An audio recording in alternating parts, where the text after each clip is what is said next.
The stale, metallic tang of fear was a permanent fixture in Dr. Eris Thorne's mouth, a grim partner to the chemical stink of disinfectant and the ever-present, cloying sweetness of decay that permeated every breath drawn through his suit's filtration system.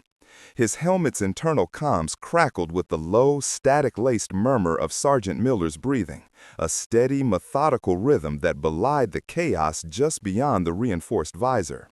They were deep inside Sector Gamma, a forgotten administrative wing of what was once St. Jude's Medical Center, or as the CDC now grimly called it, Quarantine Zone Echo 7. The hospital's skeletal structure loomed around them, a concrete tomb draped in silence. Dust motes danced in the anemic beams of their tactical flashlights, reflecting off cracked linoleum floors and peeling paint, illuminating spectral forms of overturned gurneys and forgotten medical carts. Each creak of the building, each shudder of a distant pipe was amplified by the oppressive quiet, sending jolts of adrenaline through Eris's already frayed nerves. Clear right, Miller's voice, a gravelly whisper, cut through the comms. Eris swung his modified M4 carbine, its polymer stock cold against his gloved hand, through a wide arc. The weapon felt alien, unwieldy, a stark contrast to the familiar weight of a microscope in his lab-bound past. But in this new world, it was his only lifeline.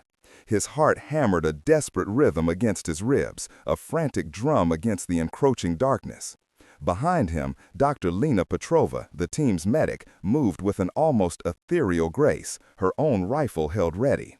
Her gaze, visible through her visor, was sharp, constantly scanning. She was the calm eye of their storm, the quiet strength that kept them grounded. Bringing up the rear, Private Ben Carter, the newest addition, seemed to be breathing harder than necessary, his suit-clad shoulders hunched, his movements just a fraction too hesitant. Eris could practically taste the kid's apprehension, a bitter, palpable aura. He remembered feeling the same way not so long ago. The memory was a cruel joke. Their mission was simple, yet fraught with impossible odds: retrieve the emergency data server from the hospital's IT hub. It contained patient records, experimental drug trials, and, most critically, the original biological samples of what they now called hostile strain Alpha 7. Information that could either save what was left of humanity or condemn them all. A sickening squelch echoed from the end of the corridor. Eris froze, M4 raised, his finger hovering over the trigger guard. The sound was distinct, wet, like something heavy being dragged through mud, but sharper, more alive. His nose, despite the filtration, caught a faint whiff of something acrid, deeply unsettling. Not just decay, but something else, a metallic sharpness, like dried blood and rusted iron, overlaid with the unmistakable stench of unwashed bodies and fear-induced perspiration. It made his stomach clench. Miller raised a clenched fist, the universal signal for halt. The beam of his surefire flickered, cutting through the gloom, then settled on a shadowy recess where a half-collapsed wall met a stack of abandoned filing cabinets. A low growl, more animal than human, vibrated through the floorboards. It was a ragged, guttural sound that seemed to tear at the very fabric of the silence.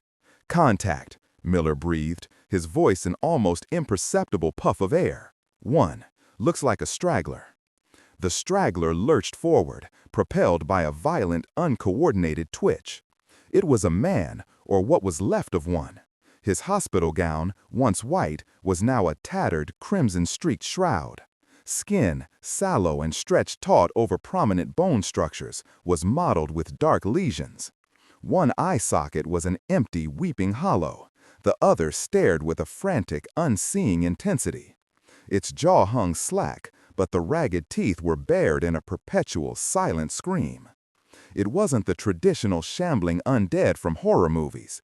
This thing was faster, driven by an almost electrical impulse, twitching, lurching, but moving with a horrifying speed once it committed. It let out a wet, gurgling roar, a sound that tore at Eris's eardrums even through his suit. The creature lunged, its ruined fingernails, long and sharp as talons, reaching. Miller didn't hesitate. 3 rounds, precise and controlled, barked from his carbine. Crack, crack, crack. The sound was deafening in the enclosed space, making Eris's teeth ache. The first round slammed into its chest, staggering it. The second into its neck, twisted its head at an unnatural angle, spraying a fine mist of dark, viscous fluid onto the grimy wall. The third, a headshot, tore through what was left of its skull, silencing its roar in a sudden, sickening, wet thud. The hostile crumpled, twitching for a final, agonizing second, then lay still, a heap of ruined flesh and bone. The metallic scent intensified, mingling with the bitter smell of discharged gunpowder. Eris let out a shaky breath he hadn't realized he was holding. His hands were slick with sweat inside his gloves. He hated the smell of gunpowder, especially when mixed with the sickeningly sweet tang of death that still clung to the air. "All clear," he managed, his voice a strained whisper. "Keep moving," Miller ordered, his tone flat, devoid of emotion. That was too easy. "We're too close to the server farm to have it be this quiet." They pressed on, deeper into the bowels of the hospital. The air grew heavier, thicker, a palpable weight against Eris's suit. The silence returned, more ominous than before, punctuated only by the scuff of their boots and the hum of their suit systems. Every shadow seemed to writhe, every distant echo seemed to harbor a lurking threat. Finally, they reached it, a heavy, reinforced steel door, the only one in the corridor that looked untouched by the decay around it. A faded placard read, "IT Server Hub, authorized personnel only." A red light pulsed ominously above a digital keypad. "All right, Eris, Lena, you're up," Miller said, taking point, carbine covering the opposite end of the hall. Carter nervously scanned their flanks. Eris knelt, pulling a compact hacking device from his pack. His gloved fingers, now accustomed to the bulk, worked with practiced ease, connecting wires to the panel, watching the green diagnostic lights flash. The familiar rhythm of the task, the click of the keys, offered a momentary reprieve from the gnawing terror. Lena, ever vigilant, stood guard beside him, her rifle held firm. "This system is ancient," Eris muttered, more to himself than anyone, his breath fogging his visor slightly. "But it's isolated. That's good." He felt a flicker of his old self, the scientist, analyzing, problem-solving. It was a precious, fleeting feeling.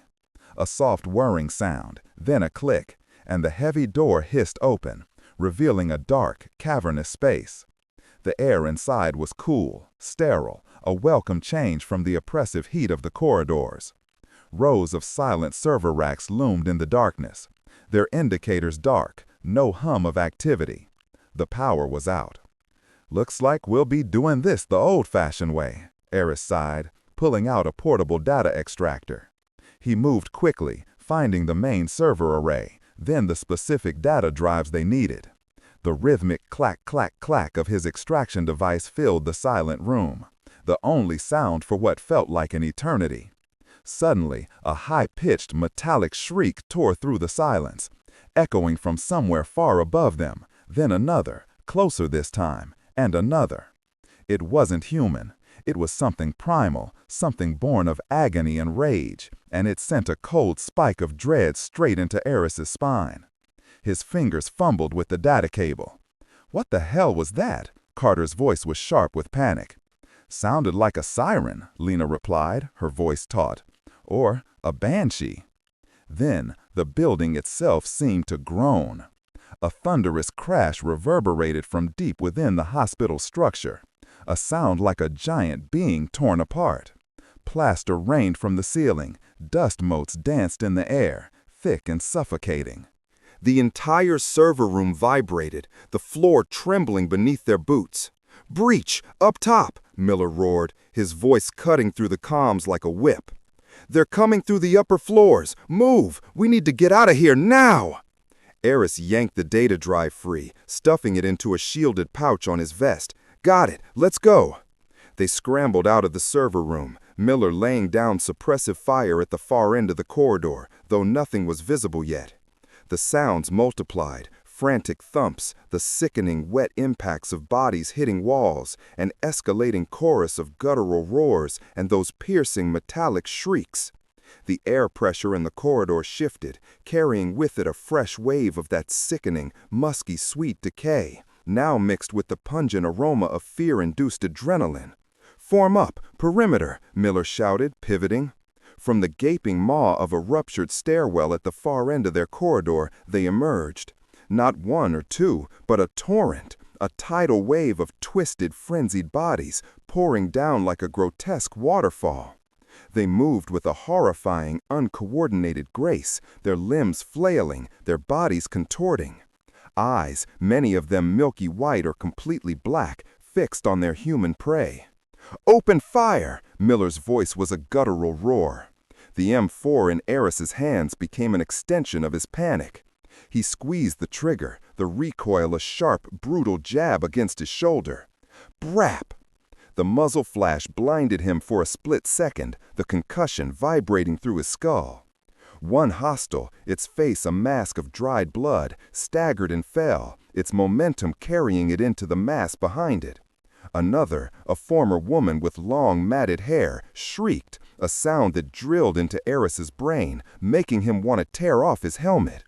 She collapsed under a hail of fire from Lena's rifle, her body twitching violently as if caught in an invisible electrocution. The hostiles didn't stop. They didn't feel pain. They just kept coming, a relentless, undulating wave of muscle and gnashing teeth. Their numbers were overwhelming. The corridor, moments ago an empty void, was now a maelstrom of violence. The crack of gunfire was constant, a staccato symphony of death, punctuated by the wet thuds of bullets finding flesh, the splintering of bone, and the horrifying guttural screeches of the creatures. The air was thick with the scent of cordite, decaying flesh, and a new, sharp, almost electrical smell, the tang of rapidly burning neurotissue. Eris emptied a magazine, the bolt locking open with a desperate click. His hands fumbled, slick with sweat, as he tried to slap a fresh one in. His vision tunneled, the world narrowing to the horrifying, distorted faces of the approaching hostiles. He could feel the desperate, adrenaline-fueled thumping of his heart, a frantic bird trapped in his chest. One of them, bigger, more powerfully built than the others, burst from the pack. Its chest was a mass of scars, old wounds, and what looked like raw, exposed muscle tissue beneath torn skin. Its eyes, unlike the others, seemed to possess a terrible, calculating intelligence, glinting with a predatory hunger. It moved with a terrifying speed, a blurred streak of decay and rage, its long, mutated fingers ending in thick, razor-sharp claws. This wasn't a straggler. This was something new, something evolved. It ignored Miller's concentrated fire, shrugging off rounds that would have downed two of the lesser hostiles. It lunged past Lena, directly at Carter, who was fumbling his own reload, his eyes wide with unadulterated terror. "Carter, watch out!" Eris screamed, but it was too late. The creature slammed into the private with the force of a battering ram, knocking the air from his lungs. Carter's carbine clattered to the floor, forgotten. The creature's claws raked across his protective suit, the sound a horrifying shrip, followed by a gush of escaping air from his breaching hazmat. A low, desperate grunt of pain escaped Carter's comms. "Get off him!" Lena roared, firing a burst, but the shot seemed to glance off the creature's thick hide. Its head whipped around, its ruined maw opening wider than possible, revealing row after row of needle-sharp teeth. A stream of thick, black bile, smelling of ammonia and something putrid, erupted from its throat, splashing onto Carter's visor, obscuring his vision. Carter thrashed, a strangled cry echoing through the comms. Eris, his own rifle finally reloaded, aimed and fired, two quick shots striking the creature's shoulder and flank. It roared, a sound of pure, unadulterated fury, but it didn't release Carter. Instead, it pulled him closer, its strength terrifying. Fall back, retreat to Sector Epsilon, Miller bellowed, his voice laced with desperation. He laid down a murderous curtain of fire, trying to buy them precious seconds. But the sheer numbers were too much. They were being pushed back, losing ground. The press of grotesque bodies was relentless. Eris fired again, his bullets tearing chunks from the evolved hostile, but it simply turned its head, snapping at the air, its grip on Carter unyielding. Eris could hear Carter's desperate gasps, the sounds wet and choked.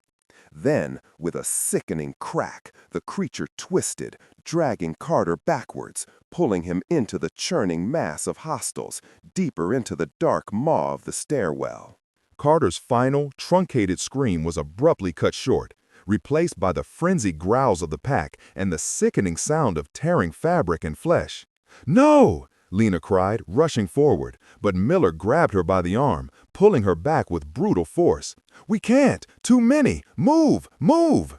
Miller shoved Eris and Lena ahead of him, covering their retreat with a desperate barrage of automatic fire. The corridor was a nightmare, hostiles swarming around them, their clawed hands reaching, their teeth snapping.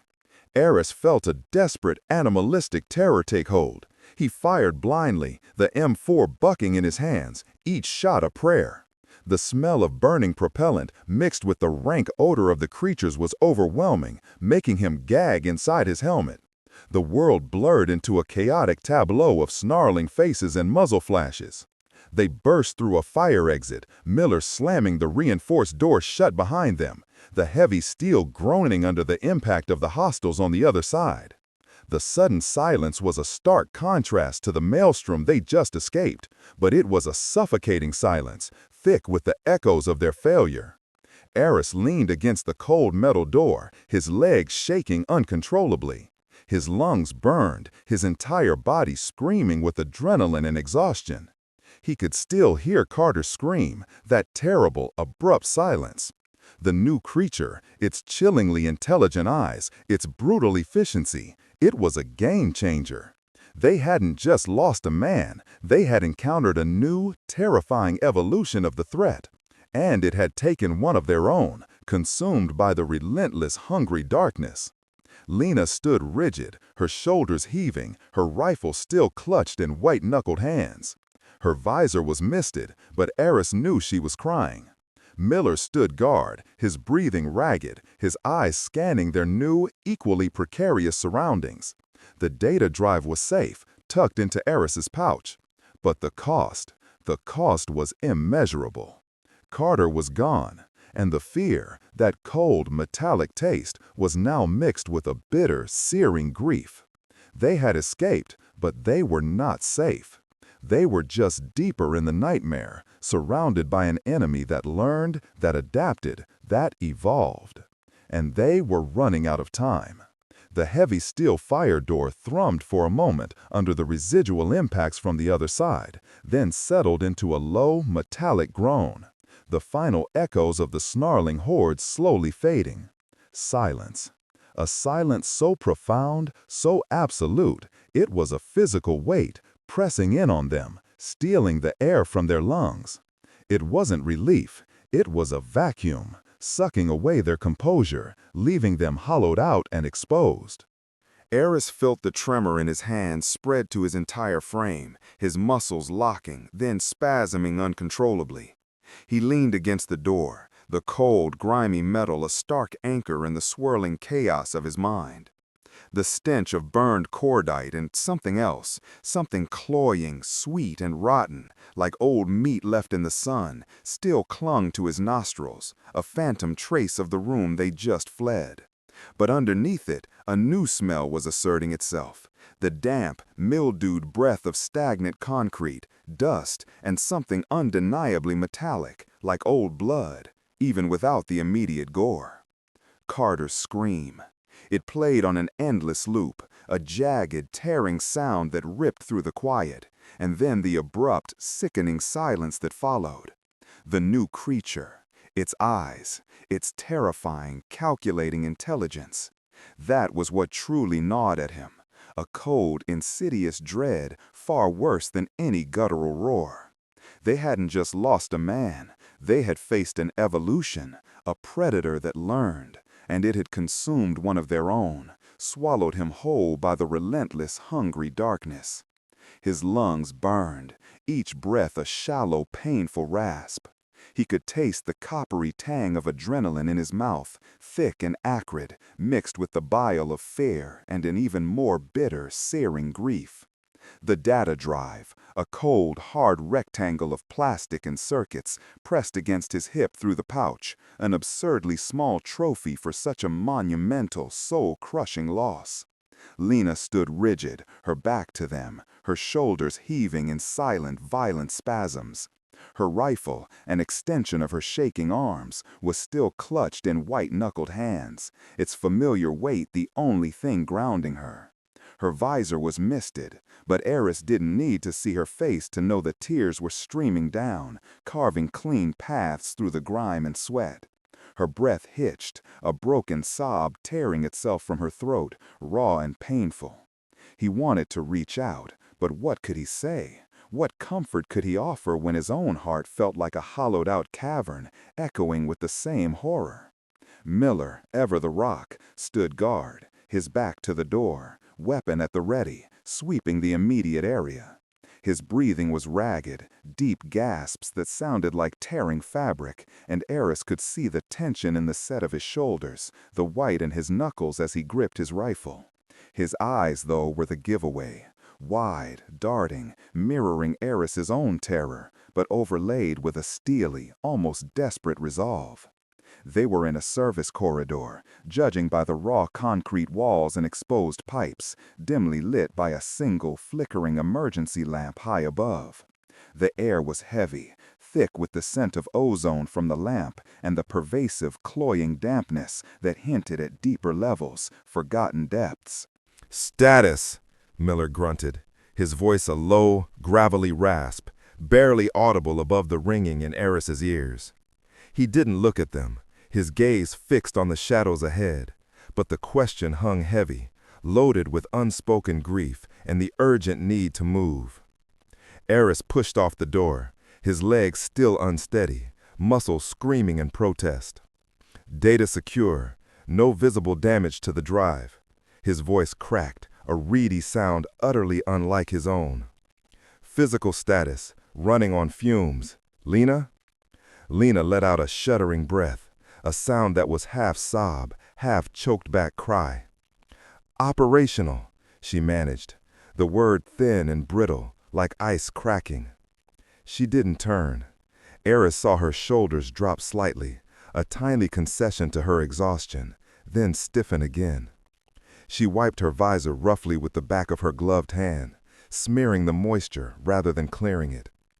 The raw, guttural cry of a distant hostile, muffled but unmistakable, scraped against their nerves, jolting them back to the grim reality. They weren't out of danger. They were just in a different, equally precarious part of it. "We need to move," Miller said, his voice harder now, cutting through the haze of shock. "This door won't hold forever. They know we're here. And that thing, it learns, it remembers." The implication hung heavy. It would find a way. It would adapt. They pushed forward, the silence of the corridor almost worse than the preceding cacophony. Every scuff of their boots on the grimy concrete, every soft clink of their gear, echoed unnaturally loud in the confined space. The air grew heavier, cooler, carrying with it a new, more pungent smell, a mix of rust, brine, and something undeniably organic, like the bottom of a stagnant pond. The walls, once rough concrete, began to shift, revealing sections of corroded metal plating, riveted together like the hull of some ancient, forgotten ship. Water dripped rhythmically from unseen pipes overhead, each plink reverberating like a gunshot. The emergency light dimmed further, casting long, wavering shadows that danced with every drop of moisture, turning familiar shapes into monstrous specters. Eris felt a prickling sensation on his neck, a cold unease settling deep in his gut. This wasn't just a service tunnel. It felt like a forgotten artery of the facility, long since abandoned. He noticed the air pressure seemed to drop with every meter they advanced, a subtle oppression that made his ears pop and his chest feel tight. The concrete underfoot became uneven, cracked, then gave way to slick, rusted grates, revealing an oily black water churning sluggishly beneath. The walls, once rough concrete, began to shift, revealing sections of corroded metal plating, riveted together like the hull of some ancient, forgotten ship. Water dripped rhythmically from unseen pipes overhead, each plink reverberating like a gunshot. The emergency light dimmed further, casting long, wavering shadows that danced with every drop of moisture, turning familiar shapes into monstrous specters.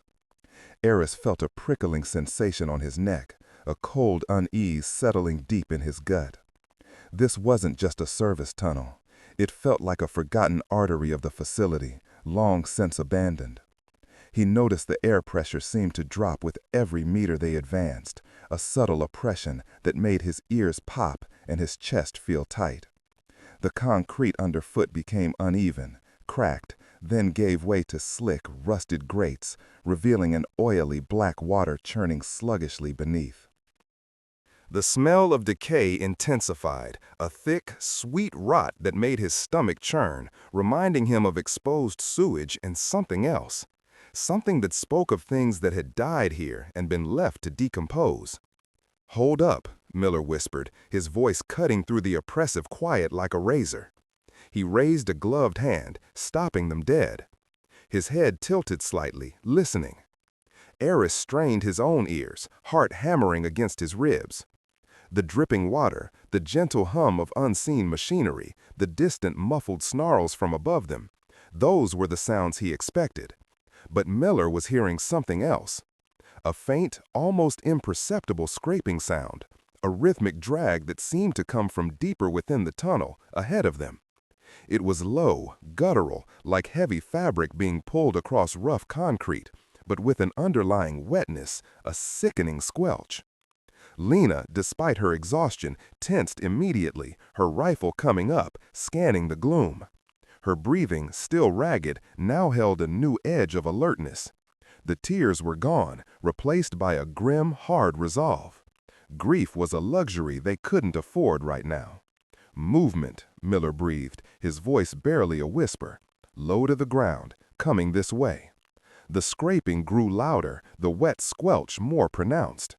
Eris felt his skin crawl. It wasn't human. It wasn't the hulking, intelligent horror they'd just fled.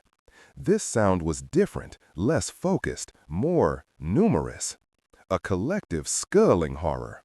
He imagined hundreds of insect legs, or worse, dozens of mutated bodies dragging themselves through the grime.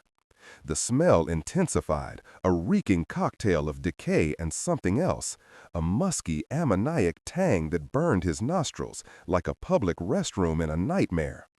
Miller flicked on his tactical light, a thin beam cutting through the oppressive darkness. It revealed a section of the corridor ahead, narrower than where they were, choked with collapsed pipes and what looked like organic growths, thick and black, pulsing faintly in the harsh light. And within that constricted space, illuminated in the beam, was the source of the noise. Not the evolved creature, not the towering hostiles they'd battled. These were different, smaller, more numerous. A writhing, shambling mass of them, crawling over each other. A grotesque tide of distorted humanoids, their bodies bloated and pale, slick with some kind of putrid ooze.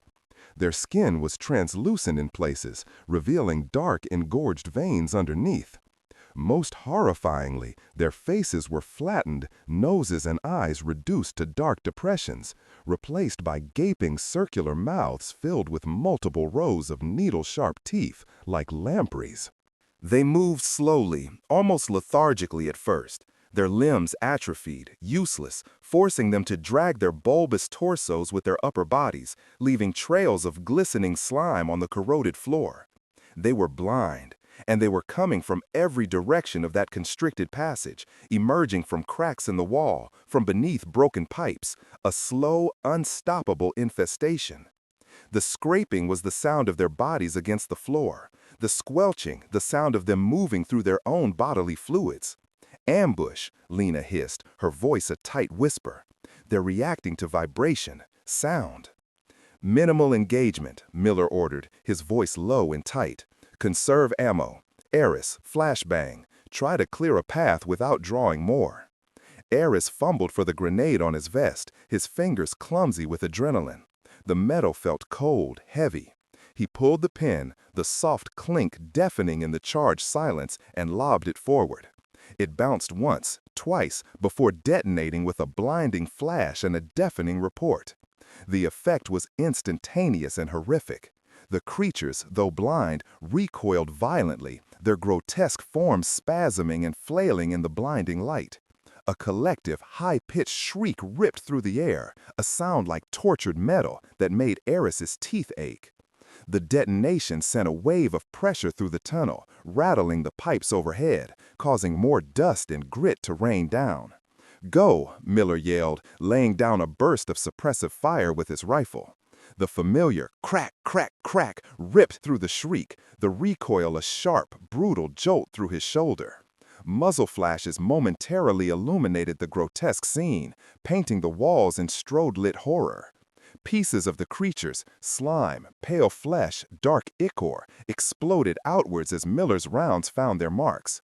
The smell of hot metal and burned gunpowder momentarily overwhelmed the stench of decay, a small, brutal comfort. Lena was right behind him, her own rifle spitting fire, controlled bursts targeted at the densest parts of the mass. Her shots were precise, economical, each one striking home with sickening wet thuds. She moved like a phantom, her movements fluid despite her exhaustion, a testament to her training. Eris followed, his heart pounding a frantic rhythm against his ribs. He brought up his own rifle, aiming for the heads, for what passed as a head. The creatures were sluggish, but there were so many. They were a living carpet, a biological impedance. His first shot went wide, the bullet ricocheting off a pipe with a sharp ping. He adjusted, exhaled slowly, and squeezed the trigger again. The recoil bit into his shoulder, a familiar thrum, and a creature at the front of the pack convulsed, its grotesque mouth snapping open and shut before it collapsed, adding to the writhing mound. The smell of ozone and burning synthetic material from his gun's barrel mixed with the acrid sweat on his brow. The flashbang had only temporarily disoriented them. Even as they recoiled, more of them emerged from the darkness, a seemingly endless tide. They were now beginning to actively crawl towards the source of the sound and vibration, their flat faces twitching, mouths gaping. The scraping and squelching escalated into a frenzied, sickening symphony. "They're not stopping!" Lena yelled, her voice strained over the cacophony. She emptied a magazine, the bolt locking back with a metallic clack. She dropped it, grabbing a fresh one from her vest, her movements practiced and swift, but the seconds felt like an eternity. The leading edge of the swarm was barely 20 feet away, their collective, rasping breath chilling Eris to the bone. Miller cursed under his breath. "Fall back! Too many! We need to find another route!" He fired another burst, targeting the largest, most aggressive of the creatures. The rounds tore through their bloated forms, sending chunks of pale flesh splattering against the grimy walls, but the sheer numbers were overwhelming. For every one that fell, 2 more seemed to take its place. Eris felt a sickening lurch as something brushed his leg. A loose piece of concrete, or worse, one of the smaller creatures that had separated from the main horde. He kicked out instinctively, his boot connecting with something soft and yielding, sending a spray of putrid liquid up his leg. He could feel the slime soaking through his pants, a cold, oily sensation that made him want to retch. The stench was unbearable now, a dizzying mix of ammonia, sulfur, and rotting meat, burning his throat, making his eyes water. They began a fighting retreat, Miller covering their rear, laying down short, controlled bursts, forcing the creatures to hesitate. Lena led the way, her tactical light sweeping the crumbling walls, searching desperately for an alternate path. The tunnel seemed to go on forever, each step a precarious gamble on the slick, unstable grates. The black water beneath them churned more violently now, disturbed by the vibrations, emitting sickly bubbles that popped, releasing even more of the foul odor. "Door! To the left!" Lena yelled, her voice raw. Her light had caught a faint outline, a heavily corroded metal door, partially obscured by collapsed pipes and organic growths. It looked ancient, rusted shut, utterly impenetrable. Miller saw it too. "No time for that. It's sealed. It's our only way forward." "This tunnel dead ends," Lena insisted, already scrambling towards it, her rifle still up, firing quick, desperate shots to keep the horde at bay. The creatures were gaining. Their collective moans, though still high-pitched and animalistic, seemed to grow more insistent, hungrier. The ground vibrated with their ceaseless advance. Eris could hear the disgusting slithering sounds directly behind them, closer than he liked. The wet scrape of their bodies against the metal grates, the constant plink, plink, plink of their thick, oily slime hitting the ground. He could almost feel their presence, a crawling, itching sensation on his skin. He turned, firing a desperate burst over his shoulder. 3 creatures, smaller, more agile, had managed to break through Miller's suppressive fire. Their grotesque faces, with those terrible sucking mouths, were horrifyingly close. One of them launched itself at him, a pale, bloated projectile, its razor teeth glinting in his tactical light. Eris instinctively brought his rifle up, buttstock against his shoulder, and fired a rapid 3-round burst. The creature exploded in a shower of putrid flesh and black ichor, its momentum carrying its shredded remains past him. The heat from his rifle barrel radiated against his cheek, and the smell of burnt gunpowder was a brief, sharp anesthetic against the overwhelming stench. He barely registered the impact of the spent casings hitting the grates around his feet, or the sickening squelch of his boots in the creature's remains. He turned back, pushing forward, catching up to Lena, who was now frantically trying to clear the debris from the ancient door. Miller was still covering them, his breathing labored, the crack, crack, crack of his rifle a desperate anthem against the encroaching nightmare. "It's fused!" Lena cried, her voice laced with despair. She kicked at a rusted section of pipe, sending a shower of orange flakes into the air. "I can't get to the handle!" Eris looked at the door. It was a solid steel barrier, but the rust was extreme, almost structural. It looked like it hadn't been opened in decades, perhaps centuries, if this facility had been around that long. The growths on it, black and fibrous, seemed to be actively consuming the metal, weaving themselves into the corrosion. He could feel the vibrations from the horde behind them, amplified by the confined space, a throbbing pulse that resonated through the grates beneath their feet. The air was getting thicker, harder to breathe, heavy with the reek of decay and the cloying dampness. "Explosives!" Eris yelled, the word barely audible over the escalating sounds of the horde. "Miller, do we have any shape charges?" "Negative. Only frag and flashbangs left," Miller shouted back, emptying another magazine, the clack of the empty mag echoing like a death knell. He slammed a fresh one in, his movements visibly slower now, exhaustion etched into every line of his body. "This is it, Eris. We're trapped." The first of the creatures was almost upon them, a wave of pale, writhing bodies. Their collective shriek rose to a new fever pitch, an almost hungry sound. Eris could see the multiple rows of needle teeth, the glistening slime on their skin. He felt a moment of absolute, paralyzing terror, a primal fear that threatened to swallow him whole. But then the training kicked in. The years of drills, the instinct to survive. He aimed his rifle, not at the creatures, but at the ancient, corroded hinges of the door. "Suppressing fire, both of you, give me cover." He emptied his magazine in a rapid-fire succession of short, controlled bursts, targeting the hinges, the locking mechanism, anything that looked like a weak point. The bullets sparked off the rusted metal, tearing away flakes of corrosion, leaving shiny pockmarks. The smell of burning steel and hot lead filled the air, mingling with the sickening stench of the creatures.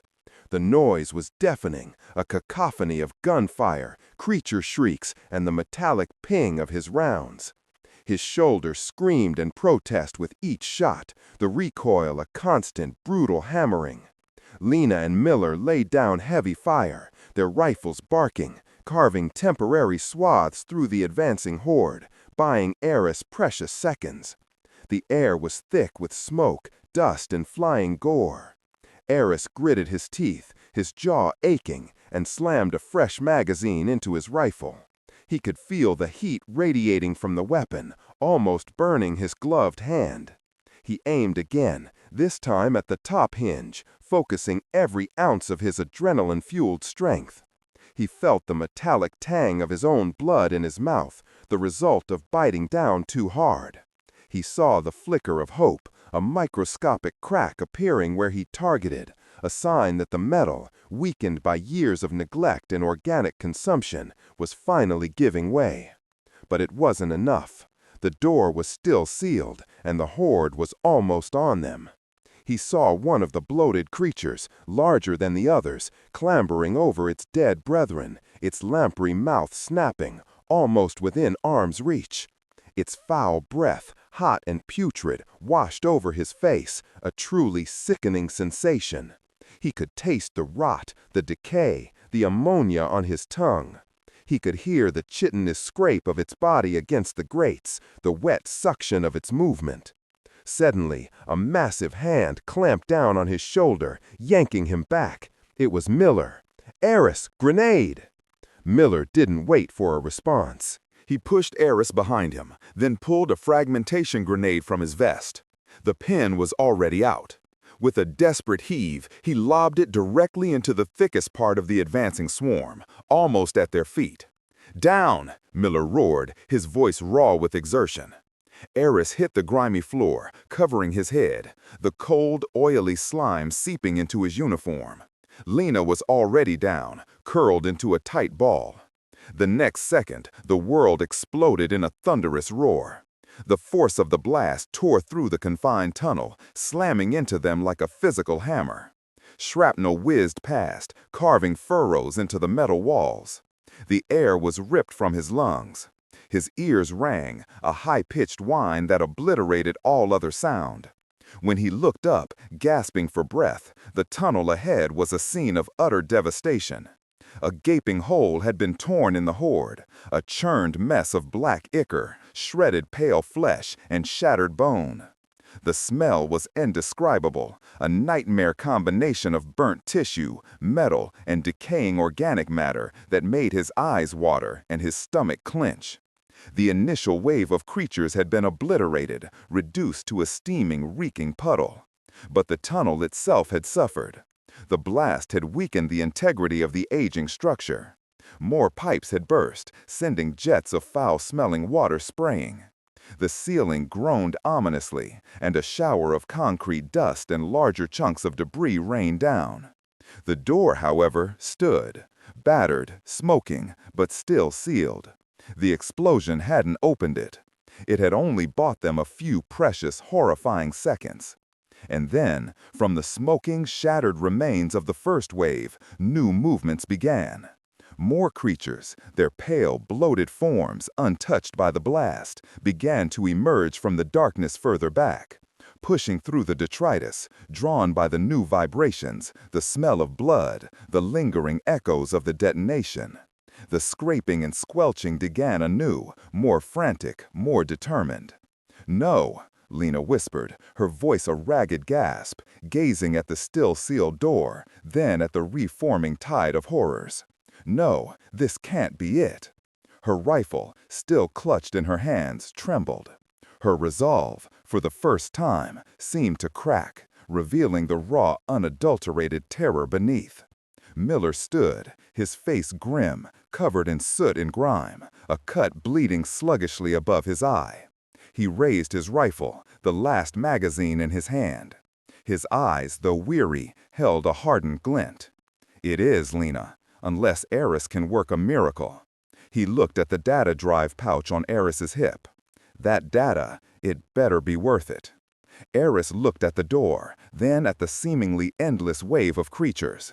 His heart pounded, not just with fear, but with a cold, desperate certainty. He could try to open it manually, but it would take time they didn't have. He thought of Carter, consumed by the darkness. He thought of the data, the future, and he knew, with a chilling clarity, that this was their last stand. Not against the intelligent, evolving horror, but against the sheer, overwhelming, suffocating numbers of the swarm. They were in the maw of the beast, and it was closing around them. The tunnel wasn't an escape route. It was a choke point, a death trap. And the creatures, blind and relentless, were coming for them. The taste of despair was a bitter ash in his mouth. The taste of despair was a bitter ash in Eris's mouth, a metallic tang of fear and adrenaline already coating his tongue. He could feel his heart hammering against his ribs, a frantic drumbeat against the rising cacophony of the swarm. The detonation, intended to buy time, had only stirred the nest, transforming the chittering whispers into a furious, scraping roar that vibrated through the very soles of his boots. The air, already thick with the acrid stench of burnt plastic and ozone from the blast, now began to layer with a new, sickeningly sweet perfume of ruptured flesh and decaying organs, a grotesque effluvium that made his stomach churn. Lena's rifle trembled in her hands, her knuckles bone white. Her eyes, wide and bloodshot, darted between the still-sealed bulkhead and the swirling, shifting mass of horrors that began to coalesce from the shadows of the tunnel. Each scraping claw, each wet squelch as an unseen mass slithered forward, was a hammer blow against her rapidly eroding sanity. "Miller," she gasped, the word ripped from her lungs. They're getting faster." Miller, his face a mask of grim determination, didn't reply verbally. He raised his rifle. The last magazine clicked into place with a definitive, almost mournful snap. The raw, open cut above his eye, a souvenir from the earlier chaos, wept a slow trickle of crimson that smeared through the soot on his cheek. He wiped it away with the back of his hand, leaving a ghastly streak. His eyes, though weary, held a hardened glint, a dangerous spark of defiance against the encroaching darkness. He aimed down the tunnel, tracking the leading edge of the swarm. The creatures were a writhing tapestry of limbs and chitin. Their blind, gaping mouths, once indistinguishable in the mass, now seemed to twist and writhe with a perverse, focused hunger. Eris, paralyzed for a split second by the sheer, overwhelming dread, snapped back to reality. "The door!" he yelled, his voice cracking. He lunged for the manual override panel next to the colossal bulkhead, his fingers fumbling with the small, recessed cover plate. The plastic felt cold and slick under his trembling touch. He ripped it open, revealing a tangle of wires and a small, flickering diagnostic screen. Time was a luxury they no longer possessed. He could feel the vibrations of the approaching swarm intensifying, a low, guttural hum through the floor that resonated in his bones. "Hold them, Eris," Miller barked, his voice steady despite the chaos. "Whatever you do, hold them."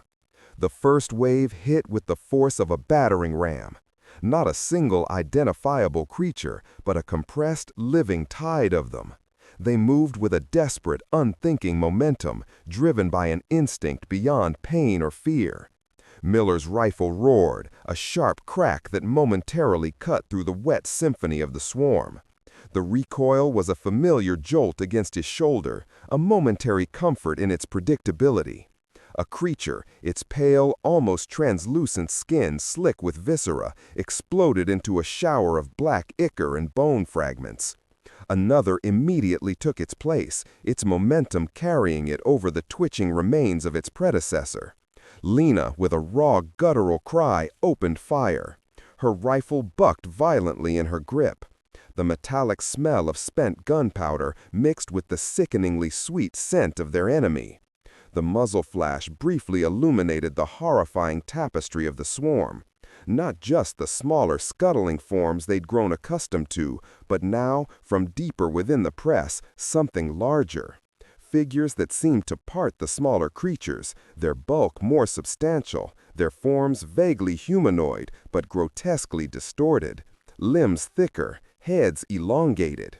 They moved with a disturbing, lurching grace, seemingly unfazed by the struggling mass around them. "New ones!" Lena screamed, her voice a ragged shriek. "Bigger! Stronger!"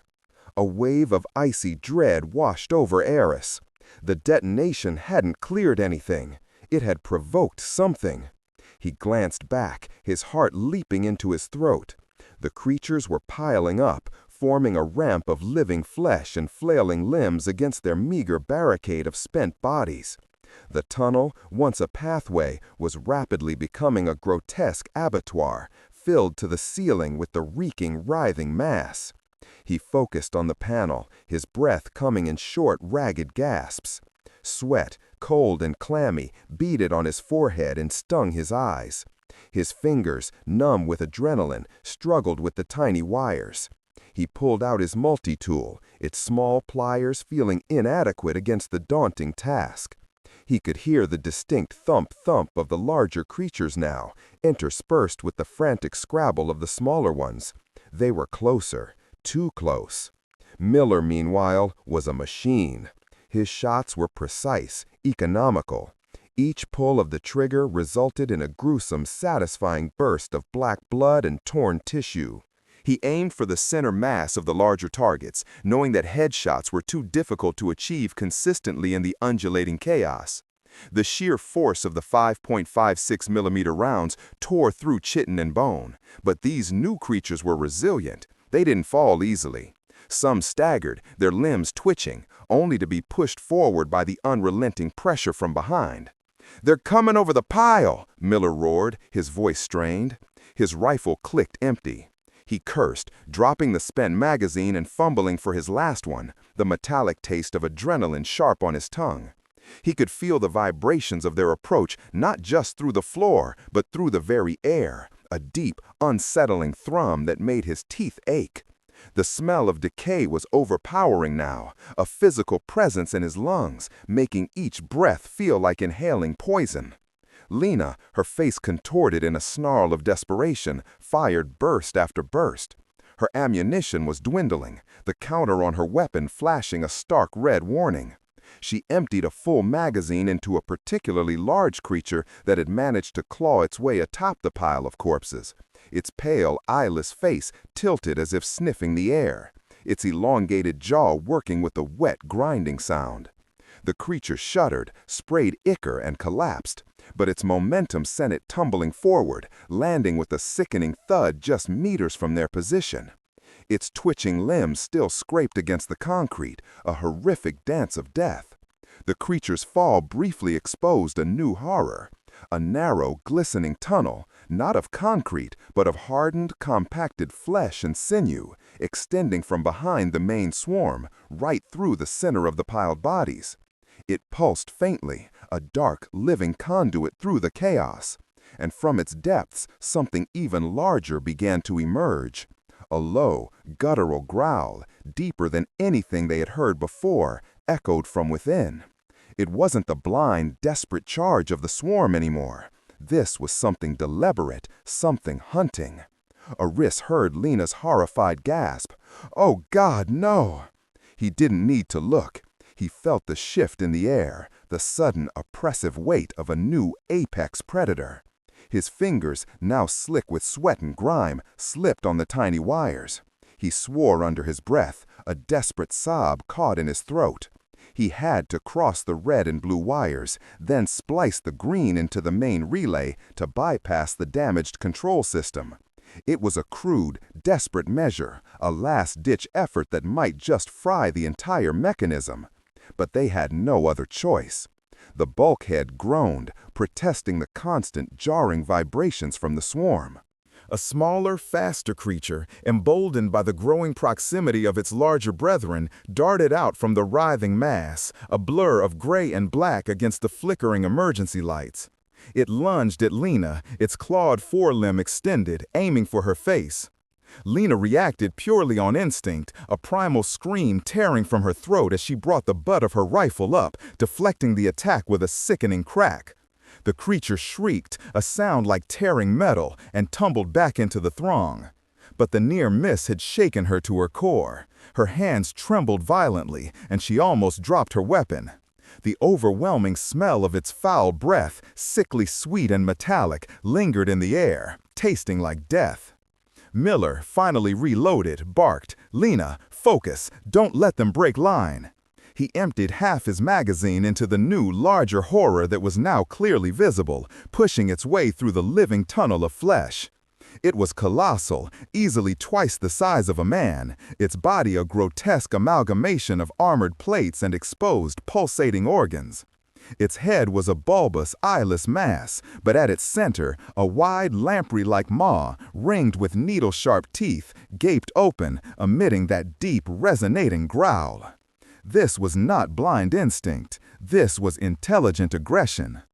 The recoil of Miller's rifle was a harsh, familiar comfort, but the impact of his rounds seemed negligible against the Leviathan.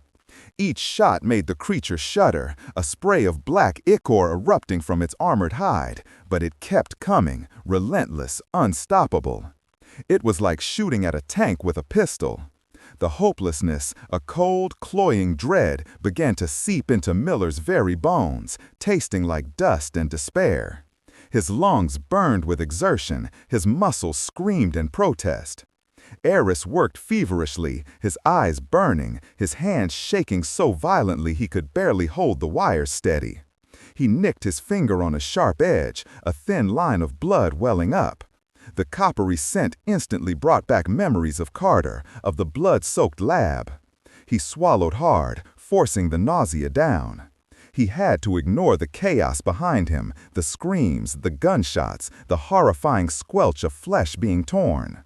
He had to get this door open. His life and the lives of his team depended on it. More importantly, the future of humanity depended on the data clutched tightly in his pouch. A deafening crack reverberated through the tunnel. Not a gunshot, but the groan of stressed metal. The bulkhead, their only hope of escape, buckled inward slightly, a spiderweb of new cracks appearing in the concrete around its frame. Dust rained down from the ceiling, stinging Eris's eyes and making him cough. The entire tunnel was groaning under the immense living pressure. "They're compromising the structure!" Lena shrieked, her voice hoarse, verging on hysteria. She had emptied another magazine, the click of the empty weapon sounding like a death knell. She fumbled for another, her fingers numb. The massive creature was now fully through the living tunnel, its monstrous form filling the aperture, blocking out what little light remained beyond it.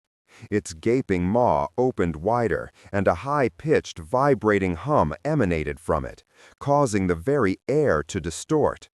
This was a sound of pure malevolence, a sound designed to terrify.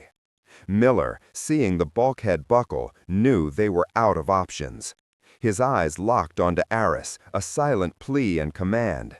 "Eris, now!" he yelled, his voice raw, straining against the terrifying hum.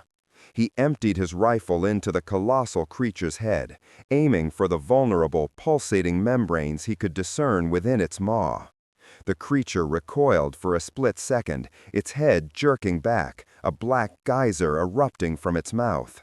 But it was only a momentary reprieve. It let out another, deeper growl, and then began to shamble forward, pushing aside the smaller creatures like leaves. Eris, with a desperate prayer, twisted the wires together. A spark, a flash of blue light, and then, miraculously, the small diagnostic screen on the panel flickered to life.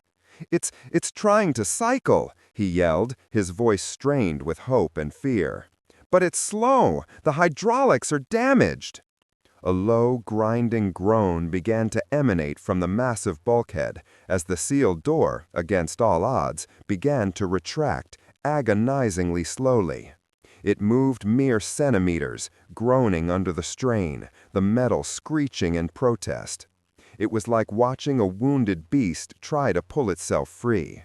Each millimeter of movement felt like an eternity. The hum from the colossal creature intensified, and it lunged forward, covering the remaining distance to their position in a few horrifying strides. "Buy us time!" Eris screamed, abandoning the panel and grabbing his pistol, pulling it from its holster with a desperate urgency. He knew he was no combatant, but he couldn't just stand there and watch. He couldn't let them die for him. Miller, out of rifle ammo, drew his sidearm. "Lena, fall back! Cover Eris!" He was buying seconds, sacrificing himself. His eyes met Lena's, a silent message of grim acceptance passing between them. He turned to face the monster, his pistol a tiny, insignificant piece of metal against its bulk. He aimed at its pulsating maw, squeezing the trigger again and again, the sharp cracks of the pistol rounds barely registering against the monster's growl. The taste of ozone and fear filled his mouth, thick and acrid. He could feel the ground trembling under the creature's colossal weight, the vibration shaking him to his core. Lena, tears streaming down her soot-streaked face, turned, her legs feeling like lead, and began to fall back towards the slowly opening bulkhead. But as she did, the ground beneath her feet suddenly gave way. With a sickening lurch, a section of the tunnel floor, weakened by the original blast and the constant vibrating pressure of the swarm, collapsed inwards. A cloud of concrete dust and debris exploded upwards, obscuring everything. Lena cried out, a terrified scream as she felt herself plummeting into the darkness below, her rifle clattering uselessly from her grasp. The new complication had arrived, not just from the creatures, but from the very ground they stood on. The tunnel, their supposed escape, had turned against them, a hungry maw beneath their feet. And Lena, their last line of defense against the surging horror, was gone. The dust began to settle, revealing a gaping, jagged hole where the floor had been. All Eris could hear was the guttural roar of the approaching monster, the agonizing grind of the bulkhead, and the sickening silence where Lena's screams had been. Despair, cold and absolute, washed over him, drowning out all other sensations, leaving only the metallic tang of fear and the bitter taste of ash. The metallic tang of fear, sharp and corrosive, burned Eris's throat, eclipsing even the acrid scent of ozone and spent gunpowder that hung heavy in the air. Lena's scream, now a sickening silence, echoed in the hollow chamber of his skull, a cruel counterpoint to the guttural, vibrating growl of the colossal beast bearing down on him. His blood thrummed with a frantic rhythm, a primal drumbeat against his ribs, mirroring the ground's own desperate tremor under the creature's unimaginable weight. Dust, gritty and chalky, still plumbed upwards from the gaping maw where the tunnel floor had been, obscuring the terrifying depths into which Lena had vanished. Eris's gaze flickered to the jagged edge, a raw, torn wound in the concrete, then back to the rapidly approaching horror. The behemoth, a mountain of malformed muscle and chitin, lumbered forward, each ponderous step shaking the very foundations of the world around him. Its breath, a hot, wet gust smelling of decay and something far fouler, like a charnel house after a lightning strike, washed over him, making his eyes water and his stomach churn. His pistol, heavy and suddenly useless in his trembling hand, felt like a child's toy. The cracks of the rounds had been mosquito bites against a creature's hide. He could feel the residual vibrations of its roar in his teeth, a bone-deep hum that threatened to loosen his fillings. The bulkhead behind him, a slow, agonizing groan of tortured metal, was still opening, but it might as well have been static. Escape felt like a cruel joke, a distant, mocking whisper. Despair, cold and absolute, didn't just wash over him, it drowned him, pulling him under a suffocating wave of futility. But deep within that crushing despair, a flicker, a stubborn spark of rage ignited. Lena was gone, he was alone, and this thing, this abomination, was coming for him. He raised his pistol again, the polymer grip slick with sweat, his knuckles white. The front sight blurred, his vision swimming. One more mag, he thought, his voice hoarse, a silent plea. He emptied the remaining rounds, the bang, bang, bang of the Glock 19, a puny defiance against the coming storm. Each shot was met with a dull thud against the creature's carapace, a sound that grated on his already frayed nerves, confirming the utter futility of his efforts. The recoil, usually a familiar jolt, felt alien, distant. The acrid scent of propellant briefly pierced the overwhelming stench of the beast, a bitter, fleeting comfort. The behemoth didn't even flinch. Its eye, a multifaceted orb that seemed to drink in the ambient gloom, fixed on him with a predatory intelligence that chilled Eris to his marrow. A low, guttural growl rumbled from its immense chest, a sound that wasn't just audible but palpable, vibrating through the soles of his boots, up his spine, and into the very bones of his skull. It wasn't a growl of warning, it was a growl of anticipation. Then the swarm. From the shadows clinging to the behemoth's colossal form, and scrabbling up from the jagged edges of the collapsed floor, they emerged. Smaller, yes, but no less terrifying. Their multifaceted eyes, dozens of them, glinted with a hungry, malicious light. They moved with a scuttling, chittering urgency, a sickening cacophony of scraping chitin and clicking mandibles. They poured forth like a tide of animated nightmares, a living carpet of scaled flesh and needle-sharp claws, each about the size of a large dog, but moving with the speed and agility of a flung dart. Eris ejected the empty pistol magazine, fumbling for a fresh one with trembling hands. His fingers, stiff with cold and fear, slipped. The magazine clattered uselessly to the ground, skittering into a shadowy crevice. His breath hitched. He had one, maybe two full magazines left tucked into his vest, but his primary weapon was now useless. His blood ran cold, a sudden, icy dread tightening its grip around his heart. He yanked his combat knife from its sheath on his tactical vest, the cold steel a sudden, grim comfort in his palm. It was a last resort, a suicide pact. He'd never faced anything like this, not even in his worst nightmares. The taste of copper and bile rose in his throat. The first of the swarm creatures reached him, its movements a blur. It launched itself, a dark, leathery missile. Eris, relying on pure, desperate instinct, sidestepped, the creature's talons missing his face by an inch. He felt the rush of displaced air, the faint swoosh of its passage, and the subsequent thud as it slammed into the concrete wall behind him, momentarily stunned. More were coming, dozens.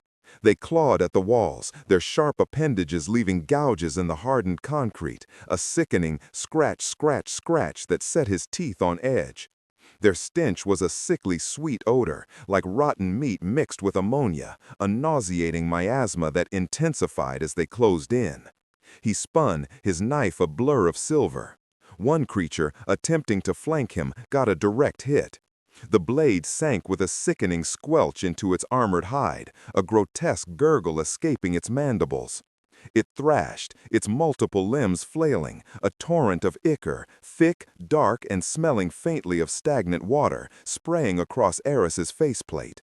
He recoiled, gagging, the warmth of the alien fluid a horrific sensation against his skin. The creature crumpled, twitching, its legs still scraping at the concrete in a macabre dance of death. But for every one he downed, 3 more appeared. Their sheer numbers were overwhelming. He ducked under a snapping maw, the sharp click of its jaws inches from his ear. He parried a lashing tail, the impact jarring his arm to the shoulder. He could feel the vibrations of their approach through the soles of his boots, a frantic multi-directional tremor. The behemoth, meanwhile, had paused, its massive head tilted, as if observing the chaotic ballet of its smaller kin. Its proximity was suffocating. Eris could hear the low, wet gurgle from its throat, a sound that seemed to precede its every movement. The air itself felt heavy, thick with the monster's presence, pressing down on him, stealing his breath. A creature clamped onto his left leg, its serrated jaws tearing through the thick fabric of his trousers, the sudden searing pain a white-hot spear through his muscle. Eris roared, a raw animal sound of pure agony and fury. He brought his knife down with all his remaining strength, severing the creature's neck in a gruesome spray of ichor and chitin. But the damage was done. His leg buckled, a sharp, nauseating pain shooting up to his hip. He stumbled, his balance compromised. He was bleeding. He could feel the warm, sticky flow soaking into his uniform, mixing with the sweat and alien ichor. The iron tang of his own blood joined the symphony of dreadful smells. Every breath was a painful effort, his lungs burning, starved for untainted air. His vision, already blurry from adrenaline and exhaustion, began to tunnel. The bulkhead, still groaning, was barely a meter open, a tantalizing sliver of impossible freedom. It mocked him, an escape route so close yet utterly out of reach. Suddenly, a new sound cut through the cacophony of chittering creatures and the behemoth's low rumble. It was a high-pitched, metallic screech, a sound of immense strain. Eris's eyes, wide with a new dread, snapped upwards. Cracks spiderwebbed across the ceiling of the tunnel, concrete dust raining down in a fine, powdery snow. The support beams, already groaning under the general stress, began to warp, the steel moaning under an unseen, unimaginable pressure. The tunnel was collapsing. Not just the floor, but the entire structure. The vibrations from the behemoth, the continuous struggle, the previous explosion, it was all too much. The walls themselves were beginning to fail, groaning like a dying beast. This wasn't just a physical threat, it was a claustrophobic nightmare, a tangible, impending burial. Eris felt a surge of panic, a desperate urge to run, to scramble, to find any way out. But the swarm was still pressing in, their numbers seemingly endless. They swarmed over his injured leg, biting and tearing, their tiny razor-sharp teeth finding purchase. He stumbled backwards, away from the immediate crush of the swarm, towards the relative open space near the gaping hole where Lena had fallen. As he retreated, a new sensation hit him. The air suddenly grew colder, denser, as if a chilling draft was blowing up from the unseen depths. And with it, a faint, almost imperceptible whisper. Not a sound he could define, but a feeling, a presence that stirred a deeper, more ancient fear within him. It was a resonance, a low, subsonic hum that seemed to vibrate in his very bones. A different kind of dread, distinct from the immediate, overwhelming horror of the behemoth and its swarm. He glanced down into the abyss, his injured leg throbbing with a dull ache. The dust had settled enough to reveal a sliver of impossible darkness. He saw nothing, but the feeling was stronger now, a chilling certainty that Lena hadn't fallen into an empty void. Something else was down there, something waiting. The behemoth, perhaps sensing this new shift, let out a thunderous roar, a sound of absolute triumph and fury. It took a single, earth-shaking step forward, closing the distance between them, its shadow engulfing Eris, plunging him into a momentary, terrifying darkness. The sheer force of its step sent a shockwave through the tunnel, and with it, a section of the ceiling directly above him gave way. Concrete raining down, shards of rebar twisting like tormented snakes. Eris threw himself to the side, a primal scream ripped from his throat, narrowly avoiding being crushed. He landed hard on his already injured leg, the pain flaring into an unbearable inferno. He coughed, choking on the concrete dust that now filled his mouth, a bitter, gritty taste. He was trapped. Between the enraged behemoth, the relentless swarm, the collapsing tunnel, and the unseen horror in the abyss below. His knife was still clutched in his hand, but it felt weightless, useless. He looked at the slowly opening bulkhead again, his eyes wide, glazed with desperation. It was still moving, inch by agonizing inch, but the tunnel was caving in faster. The whispered hum from the depths grew slightly louder, a faint, resonant frequency that seemed to vibrate his eardrums. It was a sound that belonged to nothing natural, a low, sorrowful thrum that spoke of ancient, unimaginable things. And then, for a split second, Eris saw it, down in the impossible darkness of the pit, a faint bioluminescent shimmer, a fleeting pulse of sickly green light. A new threat, a deeper threat. The behemoth roared again, closer this time, its monstrous head now directly over him, casting him into its stinking, suffocating shadow. Its hot, putrid breath washed over his face, making his eyes sting. He could feel the vibrations of his vocal cords rumbling through the air, vibrating his entire body. He tasted bile, despair, and the grit of concrete.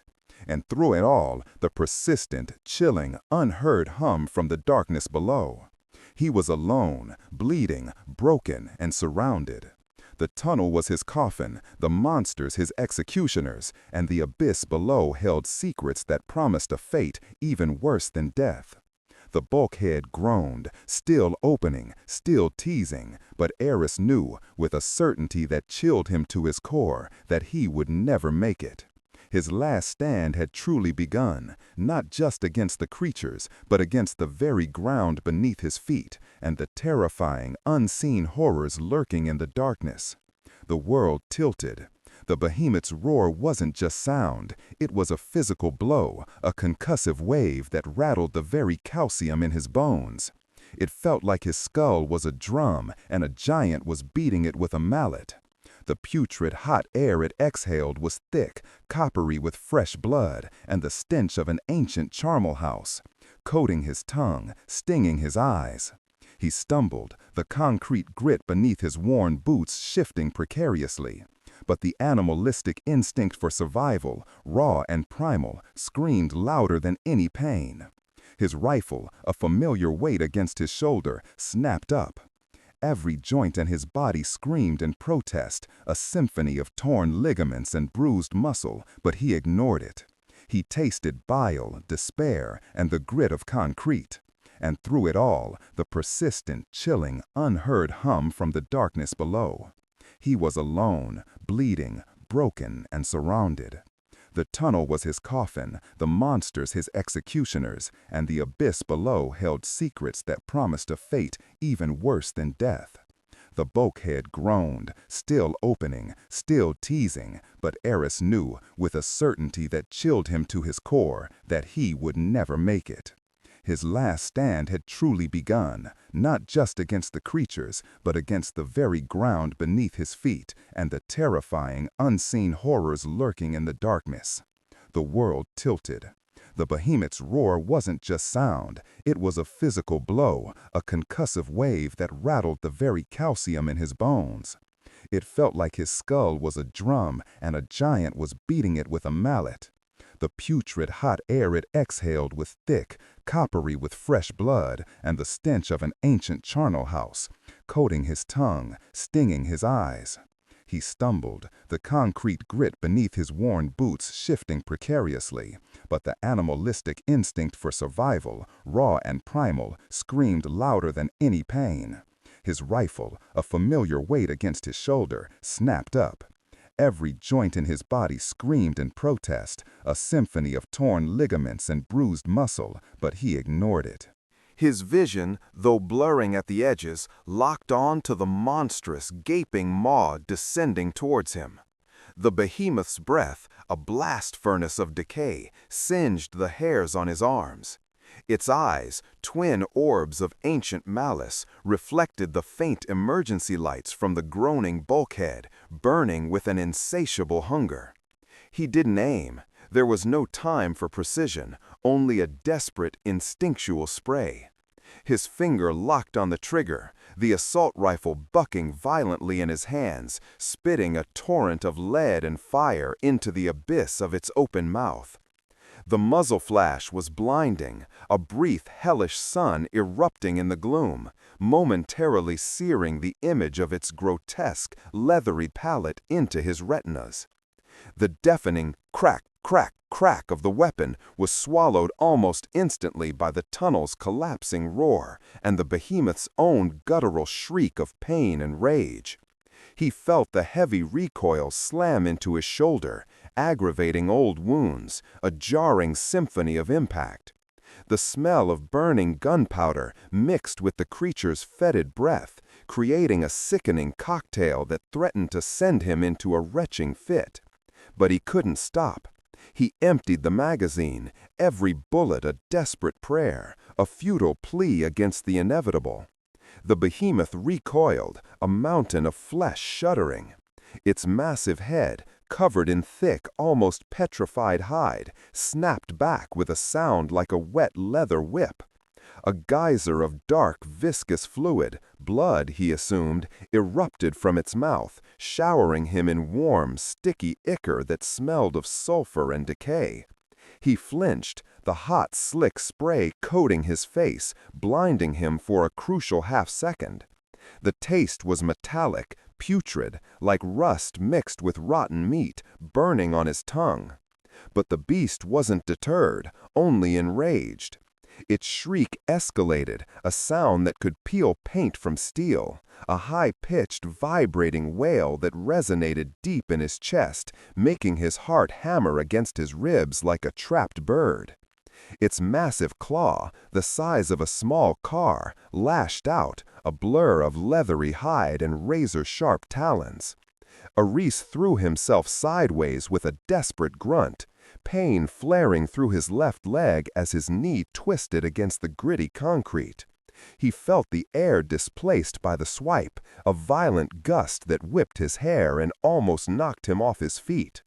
The talons tore through the concrete wall where he'd stood a moment before, sending a shower of sparks and pulverized rock into the air. The tunnel groaned again, a deeper, more resonant sound this time, a death rattle. Above him, a new crack snaked through the ceiling, wider, uglier, releasing a fresh cascade of dust and fist-sized chunks of concrete. The air became thick with fine particulate, burning his lungs with every ragged breath. He could taste the concrete dust, gritty and alkaline, mingling with the metallic tang of his own fear and the monster's foul blood. He fumbled for a new magazine, his fingers slick with sweat in the creature's vile fluids. The familiar click of the fresh clip sliding into place was a small, fragile victory, almost immediately overshadowed by the renewed surge of the behemoth. Its head lunged again, closer this time, its teeth, each one like a sharpened railroad spike, snapping shut just inches from his face.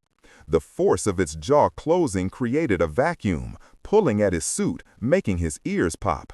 He could feel the vibrations of its grinding teeth through the air, a sickening, mechanical crunch. He emptied another magazine, aiming for the same grotesque maw, the only vulnerable spot he'd managed to locate. But the creature, learning, twisted its head, the bullets ricocheting off its toughened hide with pathetic pings. He saw them spark off its massive brow, deflecting harmlessly. Desperation began to gnaw at the last vestiges of his composure. He was shooting a tank with a pistol.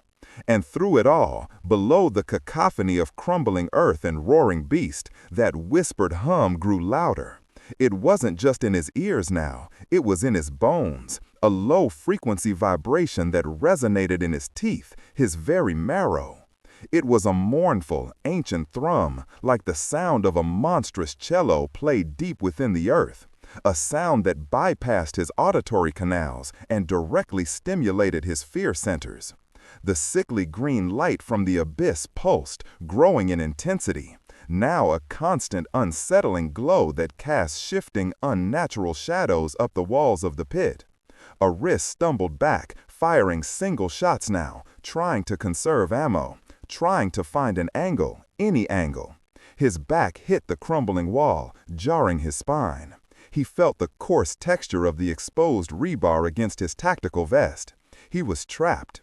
The bulkhead, a cruel, mocking sliver of distant hope, was still agonizingly far. The behemoth, smarting but undeterred, lowered its head, shaking it like an angry bull. Its eyes narrowed, gleaming with malicious intelligence. It wasn't just an animal, it was a predator, learning his movements, anticipating his futile resistance. It let out another growl, lower this time, a rumble that vibrated the very ground Aris stood on, causing more debris to rain down from the ceiling. A chunk of concrete, jagged and heavy, glanced off his helmet, sending a painful jolt down his neck. He felt the grit of it cascade over his shoulders. He risked a glance downwards, into the pit. The green light intensified, throbbing. And then he saw it. Not just a shimmer, but a distinct form. A pale, glistening appendage, thick as a tree trunk, slowly, sinuously began to uncoil from the impossibly deep darkness. It was a phosphorescent white, almost translucent, like some monstrous deep-sea creature brought to the surface. It pulsated with its own inner light, a bioluminescent network of veins visible beneath its smooth, chitinous surface. It didn't have claws or teeth or anything he recognized as a weapon. It moved with an eerie, silent grace, coiling upwards, testing the air, as if tasting his despair. A new threat, a different threat. This wasn't brute force. This was something insidious, something alien, something that seemed to exude a cold, calculating intelligence. The whispered hum now seemed to emanate directly from this pale, glowing tendril, a siren's song of the void. It reached higher, arcing gently, its unseen tip swaying as if searching. It was drawing closer, not with the explosive speed of the behemoth, but with a horrifying, deliberate slowness that was infinitely more terrifying. It was assessing him. It was coming for him. He was caught in a horrifying pincer movement. Above, the behemoth, a mountain of teeth and claws, roaring its rage, eager to tear him limb from limb. Below, the abyss, giving birth to a silent, luminous horror that seemed to beckon him into a fate far worse than being crushed. The air, already thick with dust and the stench of death, now carried a faint metallic ozone smell, like impending lightning, emanating from the glowing tendril. The behemoth, perhaps sensing this new contender for its prey, let out a frustrated growl, its eyes briefly flickering downwards towards the pit, a momentary distraction. This was Eris's chance. He lunged, not towards the bulkhead, but towards a narrow gap in the crumbling wall, an act of sheer desperation. He slammed a frag grenade into the behemoth's exposed flank, not hoping to kill it, but to disorient, to buy a precious second. The pin was already pulled, the spoon clattered away as he released it, and he threw himself behind a precarious pile of concrete debris that had fallen from the ceiling. He barely got his arms over his head before the explosion ripped through the confined space.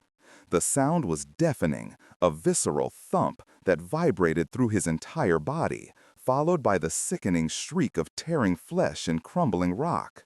The concussion slammed into him, a brutal invisible fist that knocked the wind out of his lungs.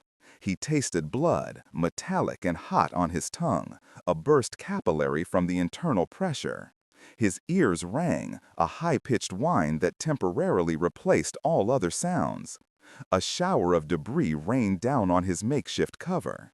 Larger chunks, razor-sharp shards of concrete and twisted rebar, slammed into the ground around him with sickening thuds. He felt a sharp, burning pain in his right shoulder as something heavy and jagged scraped across it, tearing through his already compromised suit. He cried out, a ragged gasp that was lost in the chaotic roar.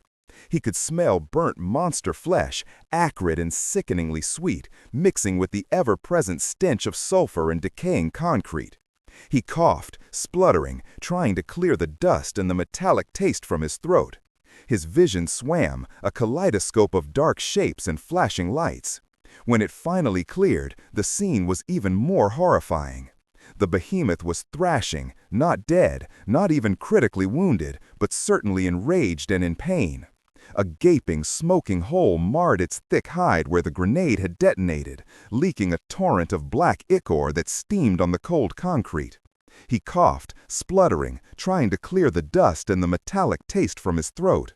His vision swam, a kaleidoscope of dark shapes and flashing lights. When it finally cleared, the scene was even more horrifying.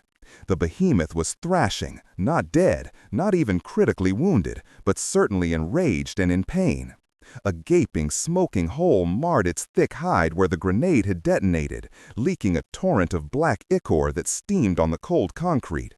Its roars were more guttural, more furious, laced with a new note of vengeance. It slammed its massive head against the wall in a blind fury, sending shockwaves through the tunnel. More of the ceiling gave way, collapsing with a roar like thunder, dust and rock pulverizing everything in its path. The bulkhead, that distant beacon, seemed to be moving even slower now, almost imperceptibly. It was a mockery, a cruel joke played by a dying tunnel. And the pit. The silence from below was gone. The whispered hum had intensified into a sustained, low-frequency drone that resonated through the very earth. The luminous tendril, having recoiled briefly from the explosion, now began to writhe, more appendages emerging from the depths. They were thinner, some pulsing with that same sickly green light, others a translucent, ghostly white, all weaving and swaying with an unnatural fluidity. They reached out, not directly at him, but creating a shimmering, ethereal barrier, a wall of living light that began to encircle the pit, blocking any possibility of using it as an escape. He could see now, with horrifying clarity, that these were not just random tendrils. They were connected, pulsating with a unified, sinister intelligence. The air around them crackled with static electricity, a faint blue corona outlining their forms. The tunnel was collapsing, sealing him off. The behemoth, a mountain of angry flesh, was closing in, its eyes locked onto him, promising a violent, agonizing end. And from the abyss, the truly unknown, an entity of pure alien horror, was slowly, methodically rising, its tendrils forming a glowing, inescapable net. He was trapped. He was bleeding. His ammunition was running dangerously low, and the metallic tang of fear in his mouth had never been stronger. His last stand was not against one monster, but three: the collapsing earth, the enraged behemoth, and the silent, shimmering horror rising from the deep. There was nowhere left to run, nowhere left to hide. The world tilted. Or perhaps it was Eris Thorn, his head swimming, the last concussion finally asserting its dominance. The metallic tang of fear, now mingled with the coppery taste of his own blood, coated his tongue. The air, thick with dust and the acrid stench of burnt rock from the earlier explosion, choked him, burning his lungs with every ragged breath. The earth groaned beneath his boots, a visceral sound that vibrated up his spine, rattling his teeth. It wasn't just the lingering aftershocks, it was the spurred hum, now a monstrous, sustained drone, a low-frequency bass note played on the very bones of the world. It resonated not just in his ears, but deep within his chest cavity, making his very organs feel like they were vibrating out of sync. He was trapped. That brutal, undeniable truth slammed into him with the force of a physical blow.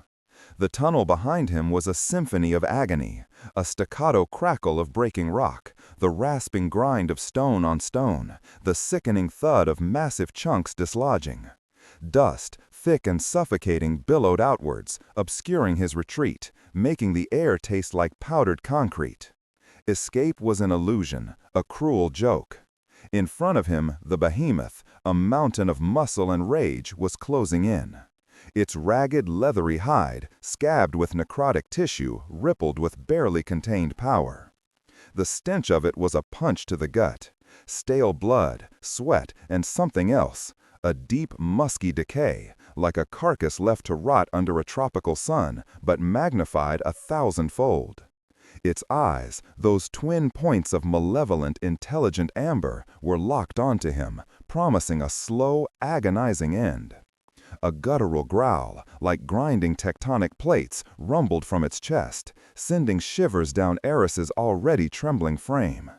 And then there was it, the abyss. The very earth seemed to weep at its presence.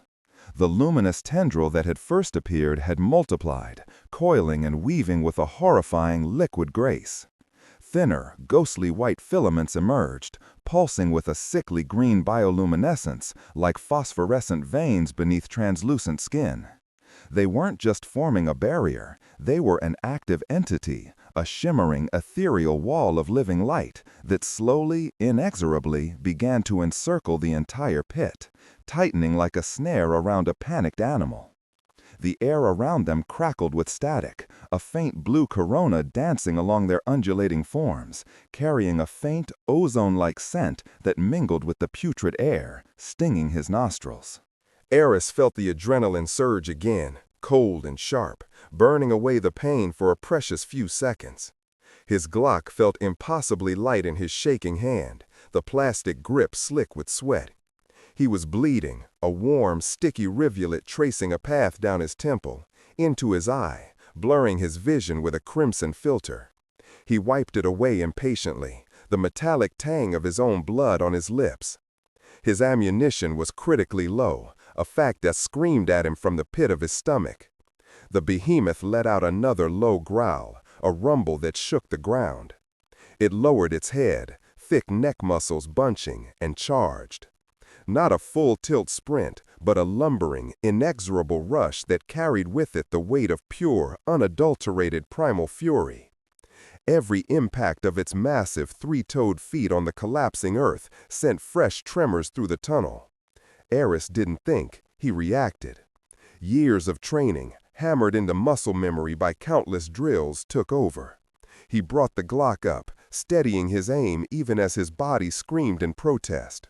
He could feel the familiar weight of the weapon, the cold steel against his palm, grounding him even as chaos erupted around him. He squeezed the trigger. Crack! The sound was deafening in the enclosed space, a sharp, concussive report that made his ears ring. The recoil was a familiar jolt, a physical shove against his wrist. A 9mm hollow point slammed into the behemoth's shoulder, a black blossom appearing on its leathery hide. The creature didn't falter, didn't even flinch. It was like swatting a fly against a granite mountain. The growl deepened, escalating into a roar of pure, unadulterated rage. He fired again. Crack! Another shot, aimed for the chest, where he hoped vital organs might be found. The slug tore through flesh, but the impact was absorbed by layers of muscle and sinew. No visible slowdown. The behemoth was a walking fortress of flesh. The smell of burnt gunpowder, acrid and metallic, filled his mouth, masking even the decay. His eyes darted left, then right. The tendrils from the abyss were rising higher, the shimmering wall now almost complete, a vibrant, sickly green mesh humming with an unheard energy. They pulsed rhythmically, like gigantic, alien heartbeats, casting an eerie, phosphorescent glow that illuminated the frantic dance of dust motes in the air. The crackling static around them intensified, making the fine hairs on his arms stand on end. He could feel a faint heat radiating from them, an unnatural warmth that felt more like fever than fire. The ground shuddered violently beneath him, a deeper, more profound tremor this time. A wrist stumbled, his already precarious balance shattered.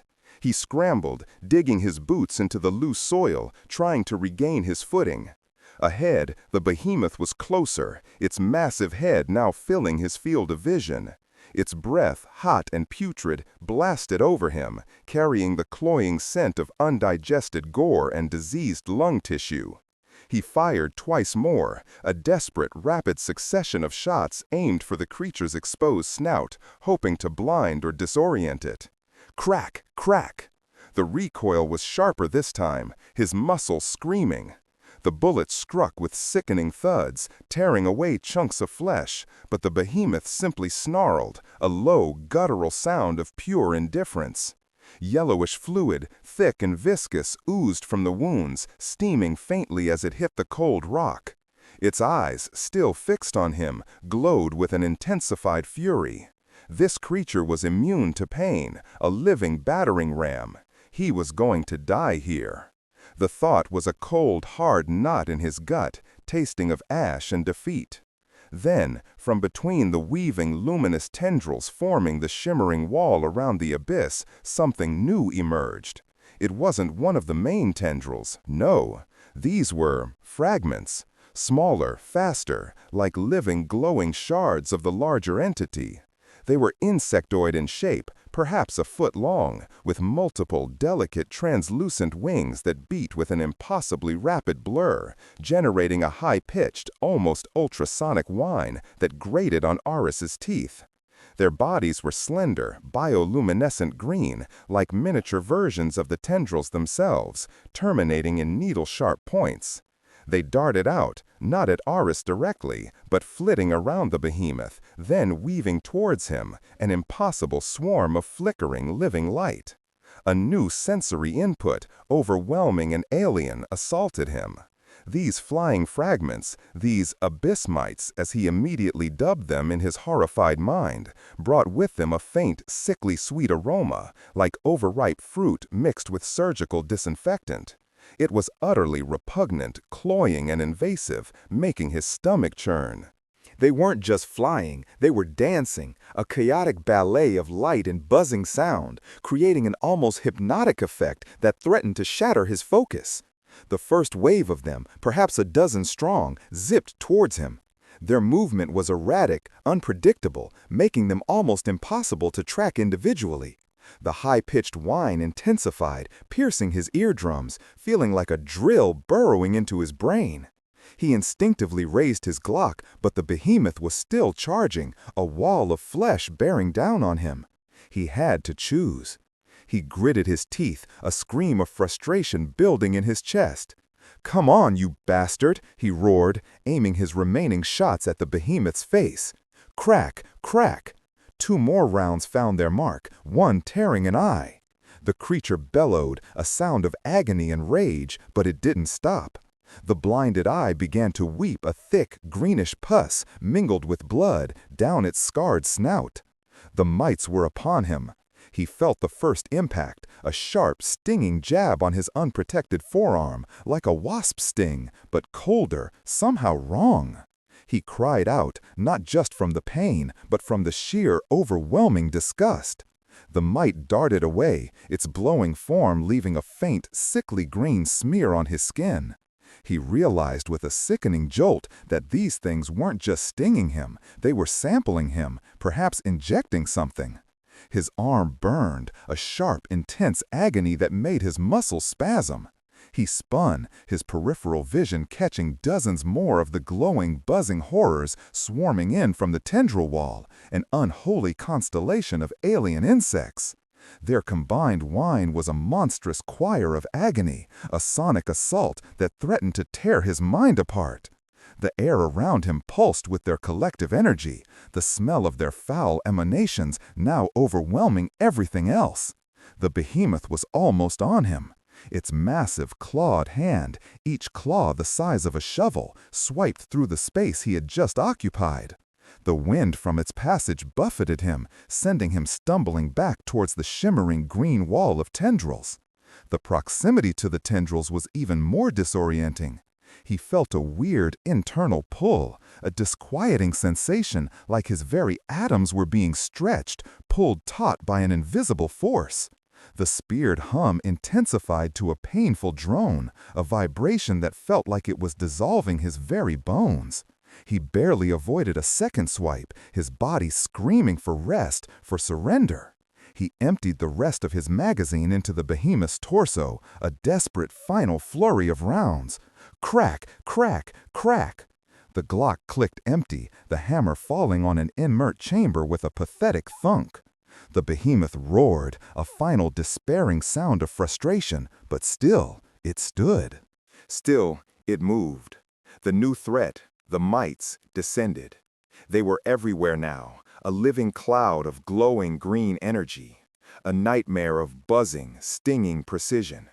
He felt them land on his exposed neck, his face, his hands.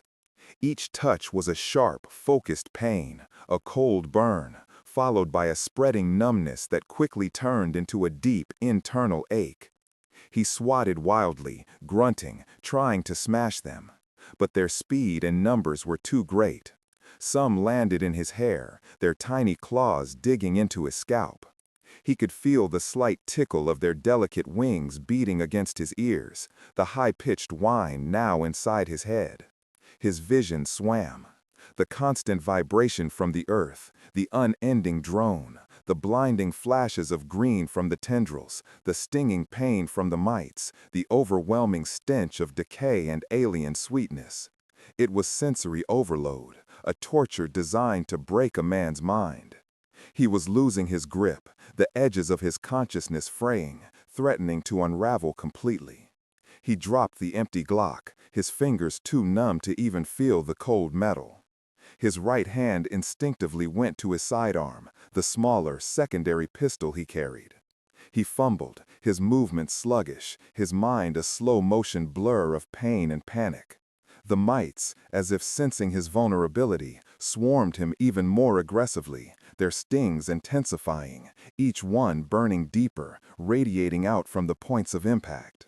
He felt a sharp, icy cold spread through his veins, a new kind of terror. What were these things doing to him? The behemoth, still bellowing, its one good eye gleaming with triumphant malice, was closing in again, its massive shadow falling over him. The tendrils from the abyss, now a solid, pulsating wall of alien light, pulsed with an almost hungry anticipation. The ground beneath his feet began to crack and splinter, not just from the behemoth's weight, but from the deeper, unnatural forces emanating from the abyss. New fissures opened, glowing with the same sickly green light, emitting wisps of the sweet, acrid vapor. The tunnel wasn't just collapsing, it was dissolving, being consumed by the entity from below. Aris pulled out his secondary weapon, his hand shaking so violently he almost dropped it. It was a Beretta M9, lighter, less powerful, but still a weapon. He didn't know how many rounds were in it, not many. He had used it sparingly. Maybe a dozen, enough for a last stand perhaps. But against this? Against the charging behemoth, the swarming, venomous mites, and the insidious, encroaching power of the abyss, all while the earth disintegrated around him? He raised the Beretta, his vision blurring, the taste of blood and bile rising in his throat. His body was a symphony of agony, every nerve screaming. The metallic clang of the collapsing tunnel was a death knell. The mites buzzed around his head, a tormenting halo of pain and sound. The behemoth let out a final, triumphant roar, its form almost upon him.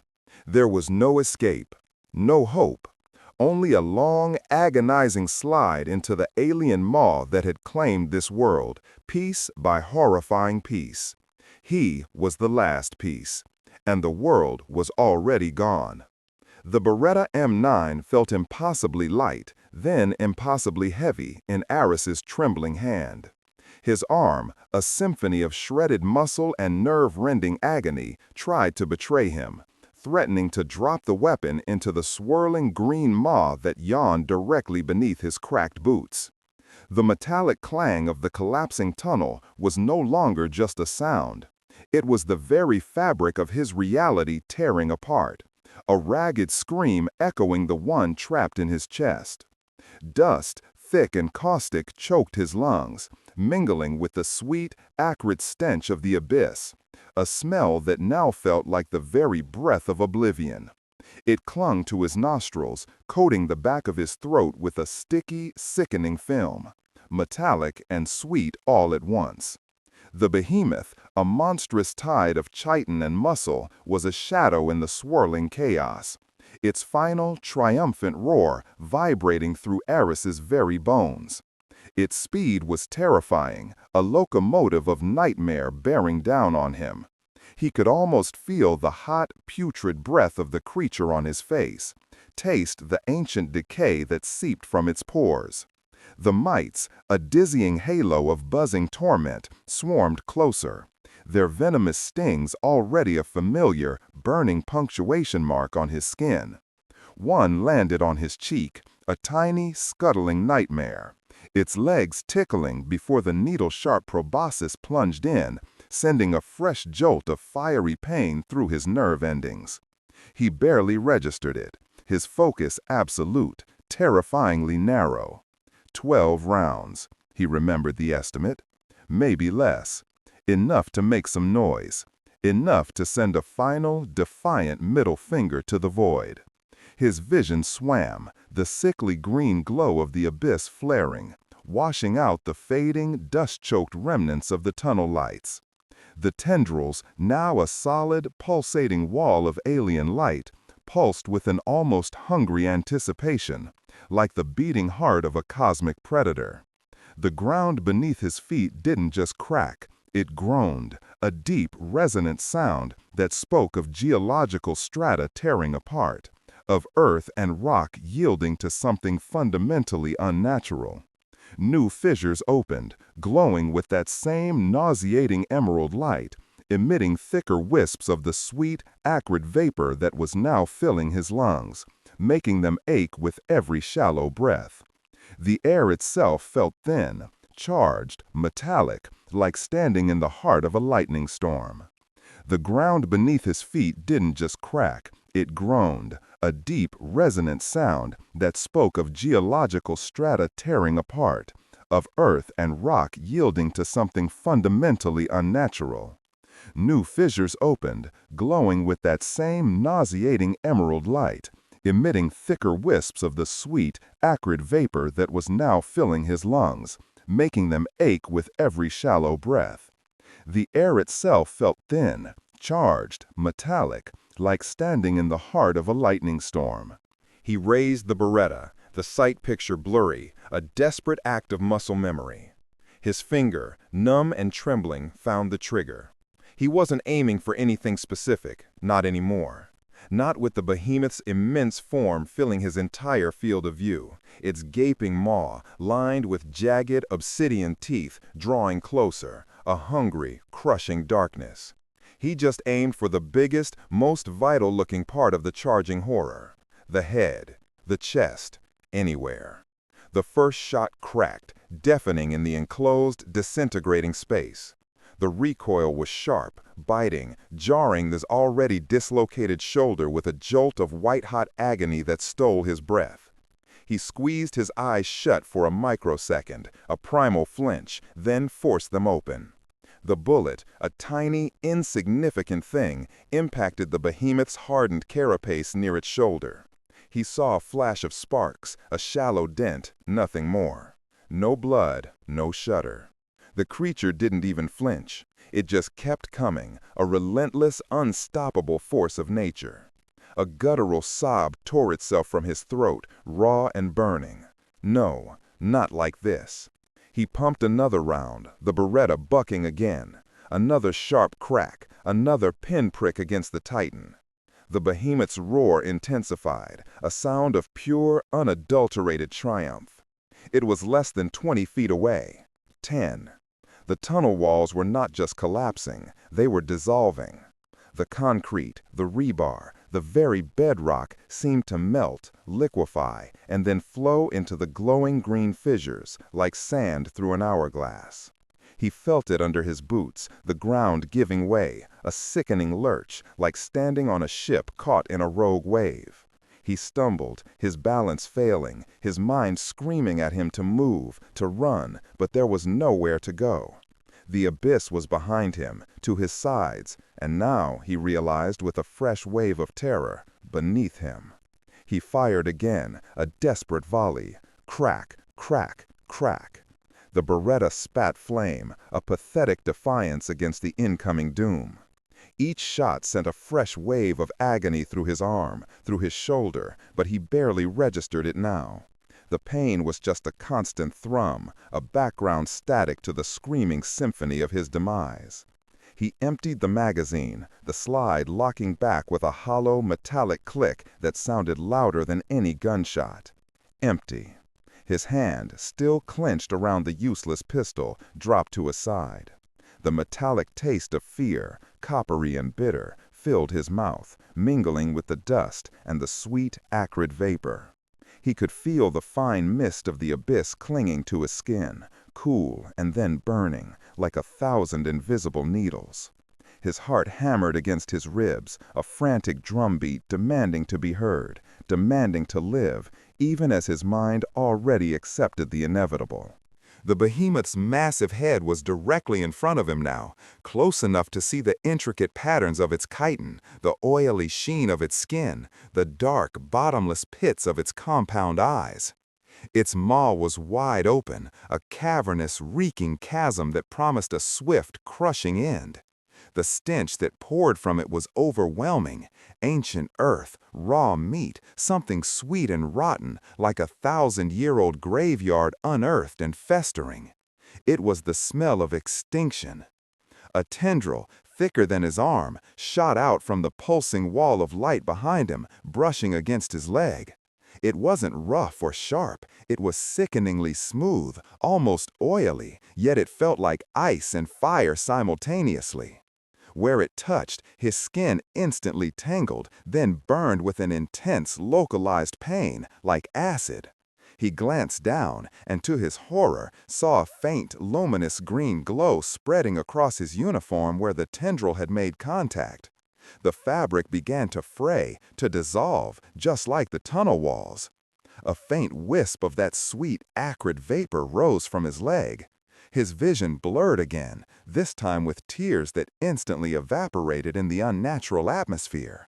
His mind, in its final desperate throes, offered him fragmented images. Lena's face etched with worry, the sterile fluorescent lights of the CDC lab, the smell of antiseptic, the feel of a warm hand in his own. A fleeting, agonizing whisper of a world that was no longer real, a world utterly consumed. The ground under him gave a final wrenching lurch. The section of tunnel he stood on, a precarious island in a sea of glowing green, detached itself from the crumbling framework. He was no longer on solid ground. He was falling, a slow, agonizing descent into the abyss, the concrete slab tilting precariously beneath his feet. The mites, as if sensing the end, buzzed away, leaving him alone with the titanic monster and the encroaching void. The behemoth paused, its enormous maw still open, its dark eyes fixed on him with what seemed like a predatory curiosity.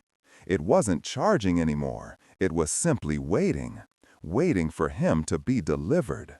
The sweet, acrid vapor was now so thick he could taste nothing else. It filled his mouth, coating his tongue, searing his throat. He felt lightheaded, his body growing strangely numb, yet every nerve ending still screamed with a distant, muffled pain. The green glow from the abyss intensified, wrapping around him, consuming the last vestiges of natural light. It was no longer a light, but a presence, a cold, indifferent sentience that had been lying dormant for millennia and was now awake and hungry.